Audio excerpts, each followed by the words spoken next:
Let's talk about something that genuinely frustrates so many of us. You stand in front of the mirror, you apply your makeup exactly the way you've done it for years, and somehow it just doesn't look right anymore. The foundation settles into lines you swear weren't there last month. The eyeshadow seems to disappear into your lids. The blush that used to give you that healthy glow now just sits on top of your skin looking, well, artificial. And you start wondering if maybe you've just lost your touch, or worse, if makeup just doesn't work for mature skin. I'm here to tell you that's absolutely not true. The problem isn't you. The problem is that nobody really sits down and explains how skin changes as we age, and how those changes mean we need to adjust our approach, not abandon makeup, adjust our technique. Because here's what I've learned.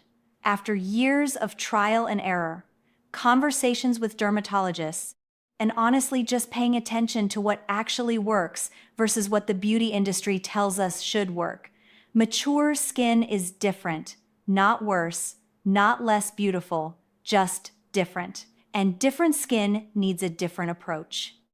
So today, I'm going to walk you through a complete makeup tutorial designed specifically for mature skin. Not tips and tricks, not quick hacks, a genuine step-by-step process that addresses the actual reality of how our skin behaves after 50. And I promise you, by the end of this, you're going to understand exactly why your old routine stopped working and exactly what to do instead. Let's start with skincare, because here's the truth nobody mentions. Makeup application starts long before you pick up a brush. Your skin is the canvas, and if that canvas isn't properly prepared, no amount of expensive foundation is going to look good. Dr. Ellen Marmer, a dermatologist at Mount Sinai, has done extensive research showing that mature skin loses about 1% of its collagen every single year after age 40. 1% doesn't sound like much, but over a decade, that's 10%. Over 2 decades, 20%. That collagen loss creates texture changes, fine lines, areas where skin is thinner, areas where it's drier. And if you apply makeup directly onto unprepared mature skin, you're basically highlighting every single one of those texture changes. So step 1, before anything else, cleanse gently. I'm talking about a cream or oil-based cleanser, not those foaming cleansers that strip your skin. Mature skin doesn't produce the same amount of oil it used to. Research from the International Dermal Institute shows we produce about 60% less sebum after 50. That means we don't need products designed to remove oil. We need products that clean without stripping.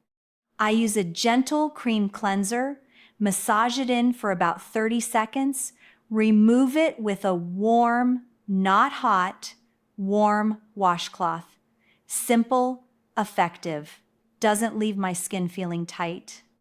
Next, and this is non-negotiable, hydration. Mature skin needs moisture like a garden needs water. You can have the most beautiful plants in the world, but if the soil is dry and cracked, nothing's going to thrive. I apply a hydrating serum while my skin is still slightly damp from cleansing. Hyaluronic acid is fantastic for this because it actually pulls moisture into your skin.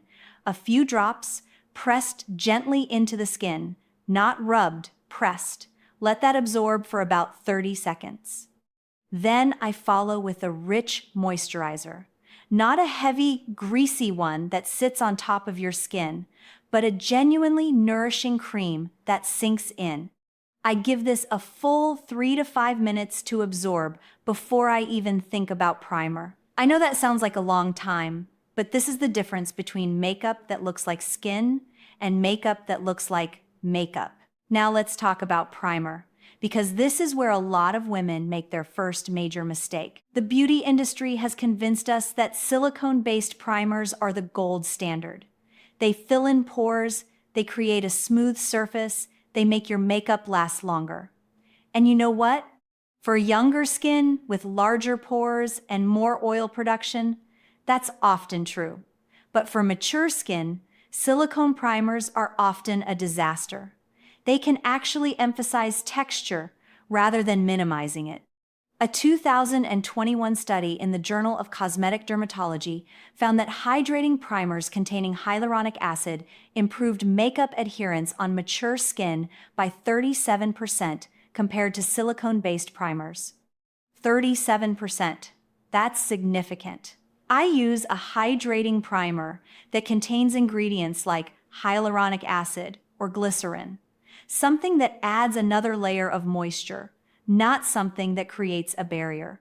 I apply it with my fingertips, pressing it gently into areas where I'm going to apply foundation.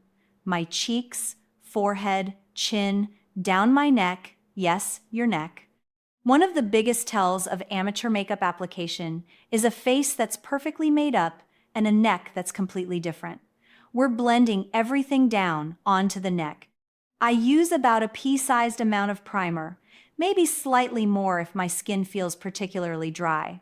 And again, I give this 30 seconds to settle before moving on. Foundation. This is the big one. This is where most women with mature skin struggle, because we're using the wrong products and the wrong techniques. Let me be very clear about something. Full coverage foundation is not your friend.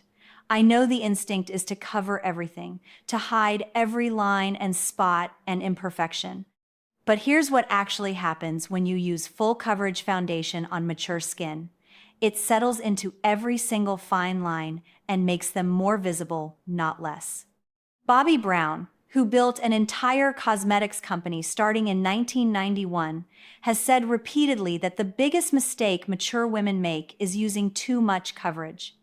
She's right. What we need is a lightweight, hydrating foundation that evens out skin tone without masking skin texture.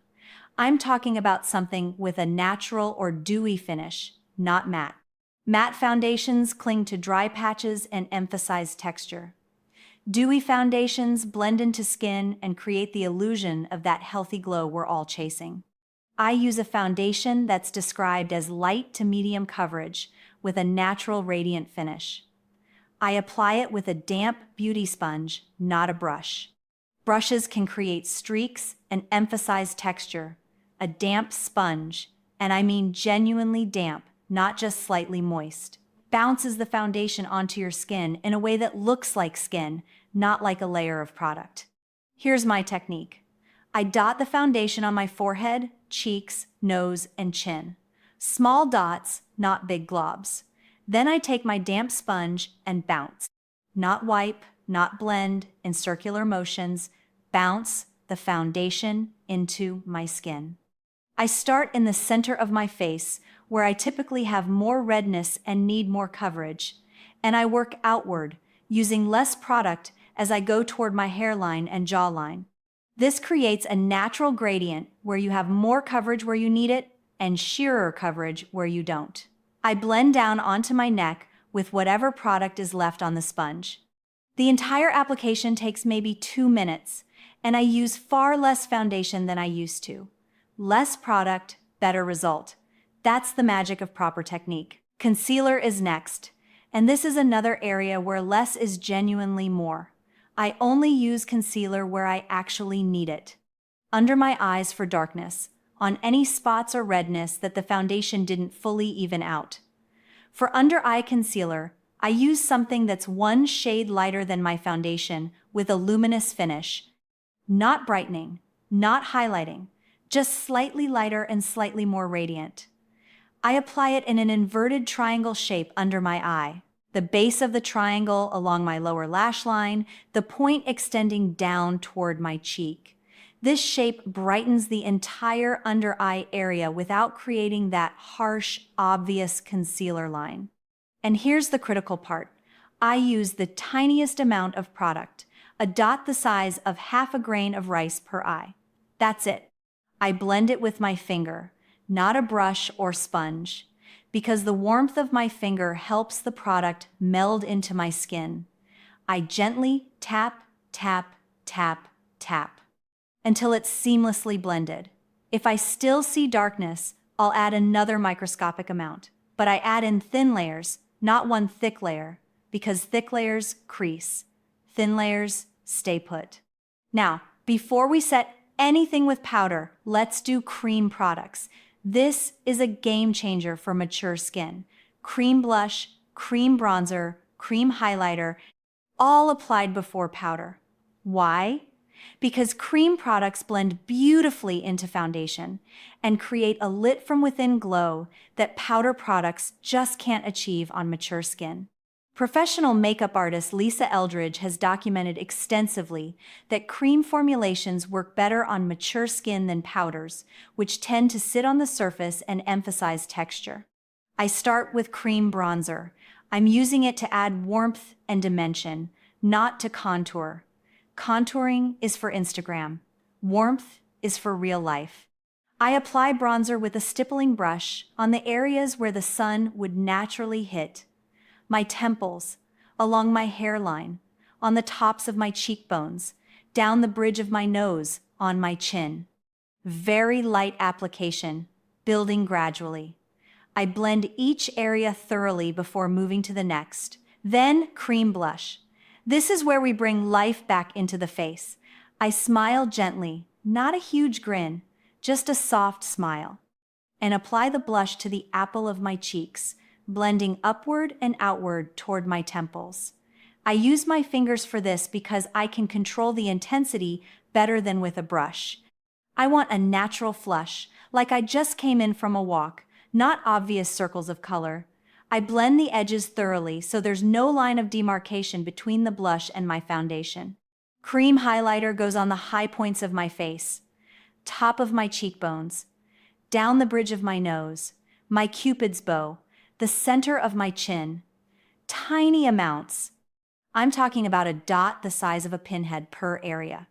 I blend with my ring finger using a gentle tapping motion. The goal is a subtle sheen, not glitter, not obvious shimmer, just a hint of light catching on the high points of my face. Now we can set with powder, but here's where we diverge completely from traditional technique.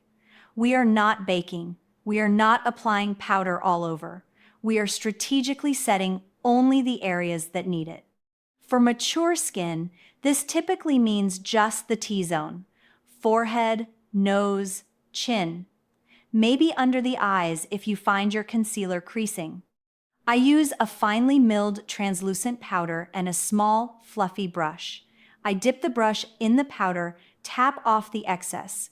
Really tap it. We want barely any product on the brush. And gently press it onto the areas I want to set. Press, don't sweep. Pressing sets the makeup without disturbing it. Sweeping can move your foundation around and create a cakey appearance. The rest of my face stays cream fresh and dewy. No powder on my cheeks where I applied blush and highlighter. No powder on my temples or jawline. Just strategic setting where I need oil control or crease prevention. Let's move to eyes. This is where I see so many mature women giving up, thinking that eyeshadow just doesn't work anymore. It does work. It absolutely does. But the techniques we used in our 20s and 30s don't translate to the eyes we have now. Eyelids change as we age. They can become crepey. They might develop a slight hood even if we didn't have hooded eyes before. They're often drier, and that means we need to adjust everything. Product type, application technique, color choices. First, eye primer, non-negotiable, but not the kind of eye primer that dries down to a tacky, firm finish. We need a hydrating eye primer that creates a smooth base without emphasizing texture. I use one that contains a bit of color correction to even out the lid tone. I apply it with my ring finger, gently patting it from lash line to brow bone. Let it set for about 20 seconds before moving on. For eyeshadow, I stick almost exclusively to cream or cream to powder formulas. Powder shadows can settle into the creases of mature eyelids and emphasize every bit of texture. Cream shadows blend seamlessly and stay put. I'm going to walk you through a simple but beautiful eye look using just 3 cream shadows. I start with a light, neutral shade all over the lid as a base, something close to my skin tone but slightly more luminous. I apply it with my finger, patting it onto the entire lid from lash line to crease. This creates an even canvas and brightens the eye area. Next, a medium shade in the crease. This is for soft definition, not a harsh cut crease. I use a small, dense brush and apply the color in a windshield wiper motion in my crease, focusing on the outer half of the eye. I blend the edges thoroughly so there's no obvious line.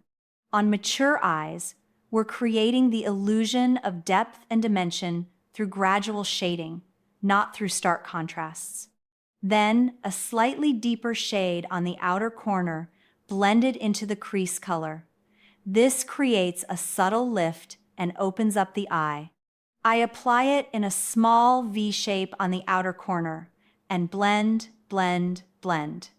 The key with mature eyes is that every transition between colors needs to be seamless. Any harsh line will emphasize the texture of the lid. For the lower lash line, I take that same medium crease shade and smudge a tiny bit along the outer 2/3 of the lower lash line. Just a hint. This balances the eye and creates cohesion between the upper and lower lid. I don't line the entire lower lash line because that can make mature eyes look smaller and more closed off. Eyeliner is optional, but if I'm doing it strategically. No thick lines, no dramatic wings unless it's a special occasion. Just a thin line of brown or dark taupe gel eyeliner as close to the lash line as possible on the upper lid. I might wing it out ever so slightly at the outer corner to create a subtle lift. And I always smudge the line gently with a small brush so it looks soft and lived in, not harsh and graphic. Mascara is where we finish the eyes. I curl my lashes first. A good lash curler is worth its weight in gold for mature eyes because lashes tend to straighten out as we age. Then I apply mascara, focusing on the roots of the lashes, wiggling the wand back and forth to deposit product and create the illusion of thicker, fuller lashes. I do 2 coats on the upper lashes, 1 coat on the lower, and I make sure to get those outer corner lashes really well because emphasizing them creates lift. Brows. This is huge. Well-groomed, filled-in brows can take years off your face and frame your entire look. But we're not drawing on Instagram brows. We're creating natural-looking, slightly fuller versions of our actual brows. I use a combination of a fine-tipped brow pencil and a tinted brow gel. I start by brushing my brows up with a spoolie to see their natural shape and identify any sparse areas. Then I use the brow pencil to make tiny, hair-like strokes in the sparse areas, following the direction of my natural brow growth. I'm not outlining. I'm not filling in solid blocks of color. I'm mimicking individual hairs. I focus on the tail of the brow, which tends to thin out as we age, and on any gaps in the body of the brow. Then, I use a tinted brow gel to set everything in place and add a bit of overall color and fullness. I brush it through the brows in upward and outward motions, making sure every hair is coated. This creates that feathery, full look that's so flattering. Lips. Final step, and this is where we can have the most fun, honestly. But there are a few techniques that make a massive difference for mature lips. First, lip liner. Yes, every single time. Lips lose definition as we age. And the vermilion border, that's the edge where your lip meets your skin, can become less distinct. Lip liner redefines that border and prevents lipstick from bleeding into fine lines around the mouth. I use a lip liner that matches my natural lip color, not my lipstick. This is important because it means I can wear different lipstick shades over the same liner without it looking mismatched. I line my lips slightly outside my natural lip line if my lips have thinned over the years. We're talking maybe 0.5 millimeter, not a dramatically overdrawn look. Then, I fill in my entire lips with the liner. This creates a base that helps lipstick adhere and last longer. For lipstick, I gravitate toward creamy, hydrating formulas. Matte liquid lipsticks are incredibly drying and emphasize every line on mature lips. Cream lipsticks feel better, look better, and are far more forgiving. I apply with a lip brush for precision, starting at the center of my lips and working outward. I blot gently with a tissue, then apply a second layer. This two-layer technique helps the color last without feeling heavy. If I want more dimension, I'll add a slightly lighter shade or a touch of gloss to the center of my lips. This creates a subtle fullness without looking overdone. And that's it. That's a complete makeup application for mature skin. Let's review what makes this different from a standard makeup tutorial. We started with properly hydrated skin. We used a hydrating primer instead of silicone. We applied lightweight, dewy foundation with a damp sponge for a skin-like finish. We used minimal concealer in thin layers. We applied cream products before powder for a natural glow. We set strategically, not everywhere. We used cream eyeshadows and blended thoroughly. We defined our brows carefully. We lined our lips and used creamy lipstick. Every single one of these choices addresses the specific needs and challenges of mature skin. This isn't about hiding your age. This is about looking like the most polished, radiant, beautiful version of yourself at whatever age you are. Now, I know this might seem like a lot of steps, especially if you're used to a quick 5-minute routine. But here's the thing. Once you practice this a few times, it becomes second nature. You'll develop a rhythm. You'll figure out which steps you can speed through and which ones need a bit more attention for your particular skin. And honestly, taking the time to do your makeup properly, with techniques designed for your skin, is an act of self-care. It's you saying, I'm worth this time. I'm worth this effort. One more thing I want to address. Product quality. Do you need to spend a fortune on high-end makeup for this to work? No, absolutely not. But you do need products formulated for mature skin. That means hydrating foundations, creamy blushes, non-drying lipsticks. Some drugstore brands make excellent products for mature skin. Some high-end brands are overpriced and underperforming. Read reviews from women your age. Look for terms like hydrating, dewy, creamy, radiant. Avoid terms like matte, oil-free, long-wearing unless it specifically says it's hydrating. Those are usually code for drying. And please, don't feel like you need to do every single step of this routine every single day. Some days maybe you just want foundation, a bit of blush, and mascara. That's completely fine. This tutorial is a comprehensive guide for when you want a full face, not a mandate for daily life. The beauty of understanding these techniques is that once you know them, you can customize them to fit your life, your schedule, your preferences. Maybe you skip eyeshadow most days, but always do a full face on Sundays for church. Maybe you love a bold lip and keep everything else minimal. Maybe you're someone who enjoys the ritual of a full makeup application every morning. All of that is valid. All of that is beautiful. What matters is that you have the tools and knowledge to make your makeup work for you instead of fighting against your skin. Because that's what this is really about. Not fighting, not hiding, not covering up who you are or how old you are. Just enhancing, just polishing, just showing up as your best self, whatever that means to you. I hope this tutorial has given you practical, actionable steps you can implement immediately. I hope it's demystified some of the frustrations you've been experiencing with makeup. And mostly, I hope it's reminded you that you're beautiful. Your face is worthy of care and attention, and makeup can absolutely be a joyful part of your life at any age. If you found this helpful, I'd love to hear about it. What techniques are you going to try first? What's been your biggest makeup frustration? Let's keep this conversation going because we're all learning together.